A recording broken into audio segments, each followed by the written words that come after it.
nous assistons à une crise de l'énergie. Nous n'avions plus connu une telle flambée des prix depuis les années 70.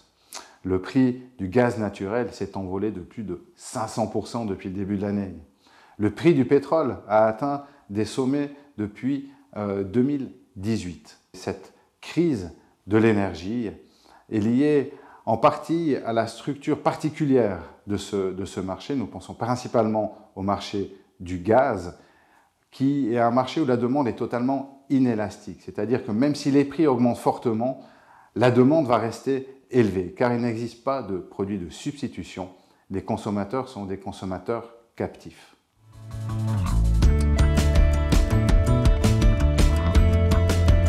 Nous assistons à un déséquilibre entre l'offre et la demande.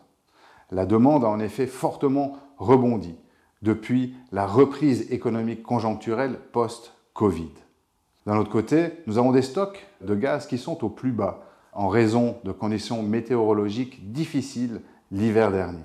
Nous avons des effets structurels. Nous avons une transition énergétique où nous remplaçons du charbon par du gaz et nous avons un marché du gaz qui est devenu global, très compétitif, ou par exemple des pays comme la Chine, qui veulent absolument éviter un blackout cet hiver, misent très gros sur toutes les enchères pour attirer le gaz dans leur pays plutôt qu'ailleurs.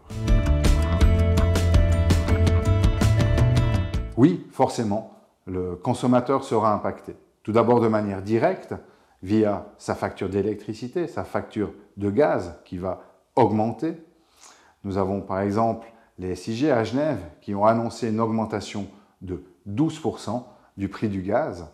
Alors il faut savoir que les prix sont lissés parce que la plupart de ces entreprises achètent à l'avance du gaz et que les prix du marché ne sont pas répercutés tout de suite. Les consommateurs vont également être impactés de manière indirecte en raison de la hausse de l'inflation, une inflation qui a atteint son plus haut depuis 13 ans dans l'Union européenne, et des entreprises qui voient leurs coûts de production augmenter vont tenter de protéger leurs marges et de répercuter ces coûts sur les produits finaux et donc le consommateur.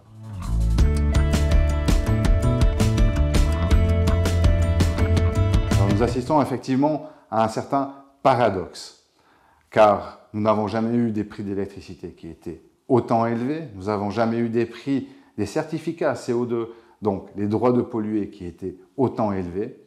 Par contre, nous voyons dans de nombreux pays des centrales à charbon qui sont réactivées.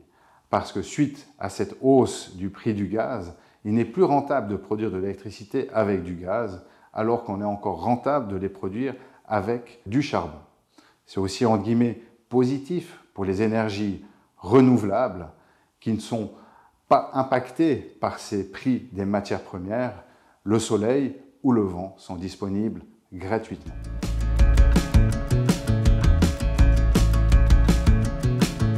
Par exemple, nous pensons aux entreprises hydroélectriques qui, eux, voient leur coût rester stable, alors que le prix final sur le marché de l'énergie a nettement augmenté.